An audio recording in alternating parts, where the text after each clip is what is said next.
From the University of Kansas, you're watching KUJH News.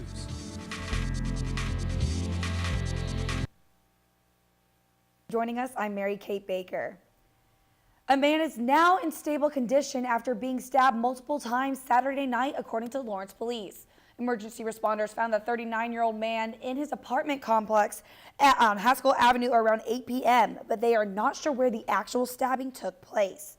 Sergeant Trent McKinley says since Saturday there has been no new information and the investigation is ongoing.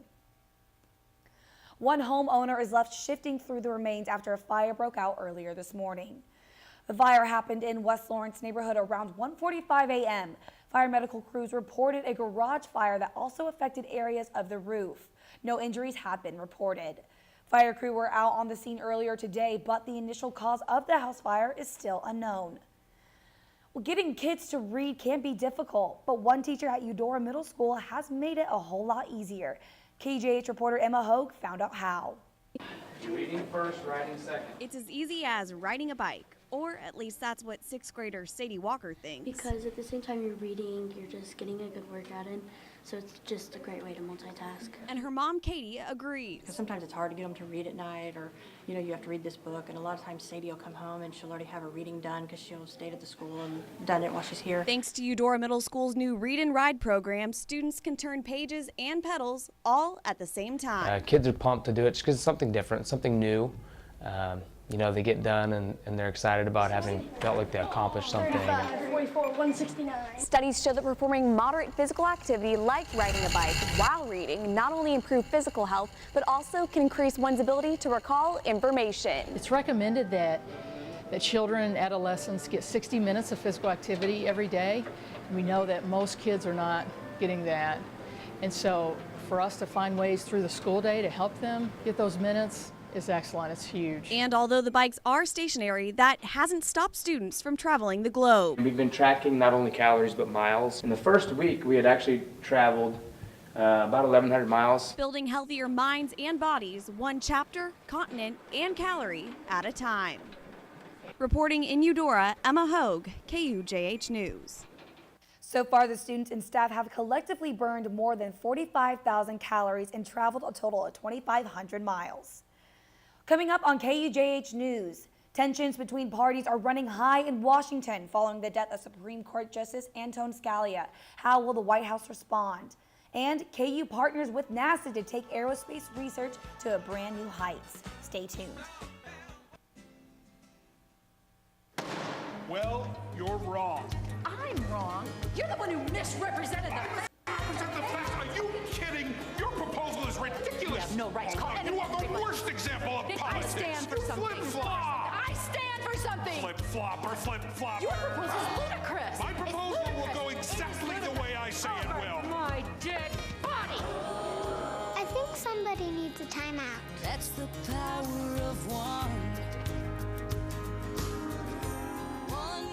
I motion that I be issued the timeout and... Wow, me too.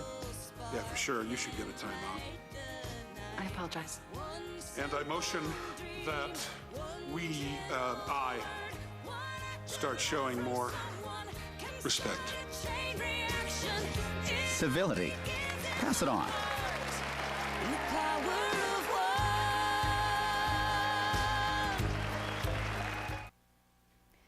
The passing of Supreme Court Justice Antonin Scalia in Texas over the weekend has sparked a fierce election year battle over whether or not President Barack Obama should appoint a successor.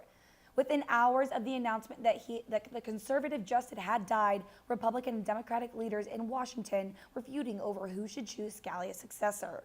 Senate Majority Leader Mitch McConnell quickly made it clear he wants the next president to choose the new justice, with Republican presidential candidates following suit during Saturday's debate. In California, President Obama acknowledged Scalia's death and promised to nominate a replacement soon. Majority in the Senate, the Democrats will need I plan to fulfill my constitutional responsibilities to nominate a successor in due time.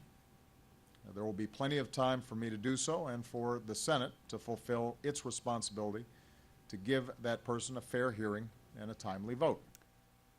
The Senate is in recess right now. The president has vowed to wait until it's back in session before choosing a nominee. The parents of the Little League players stripped of their 2014 World Series title are now suing for their title's return. The Chicago team won the 2014 U.S. Little League Championship, but lost the title after it was discovered some players did not meet the residency requirements.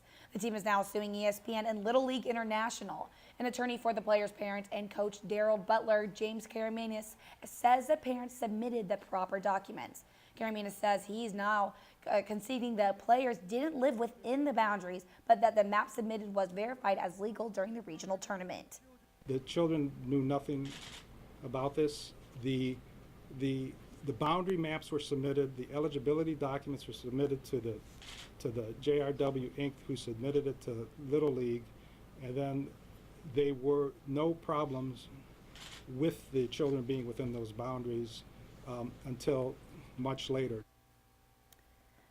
The families say they want the title reinstated to the team, but Little League International says they do not plan to comment until after they've reviewed the lawsuit.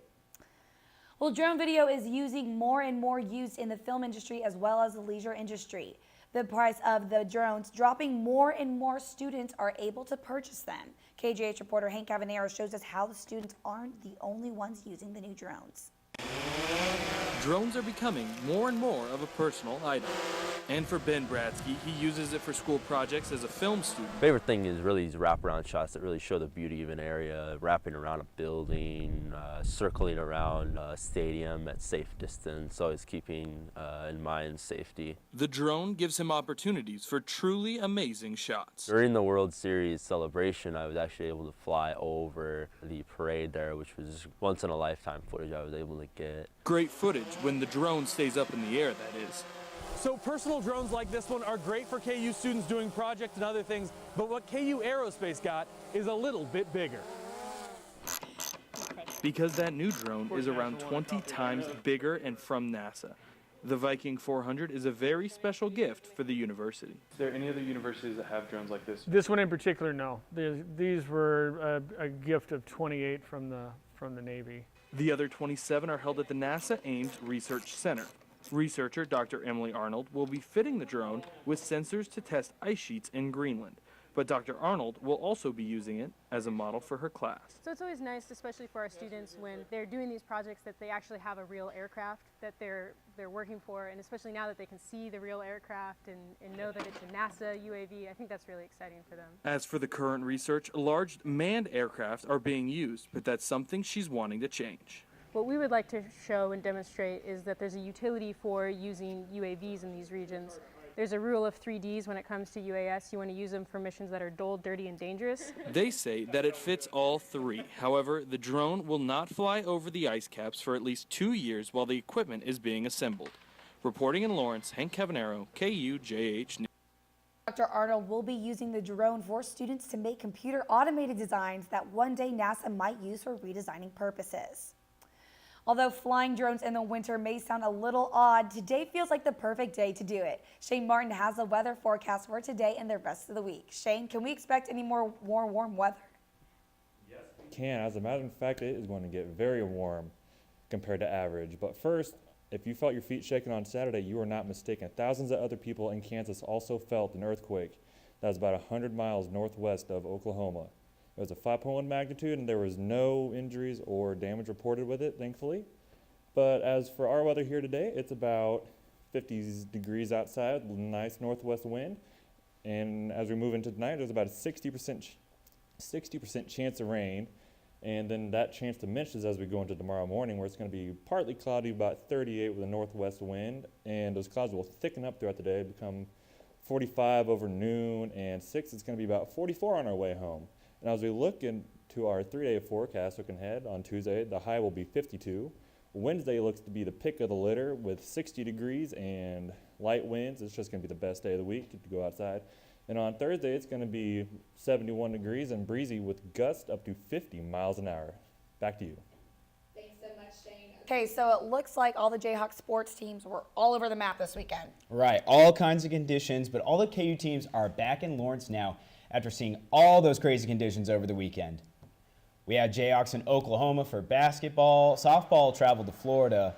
And Kansas, they were even on the ice as the club hockey team was in action in Independence, Missouri.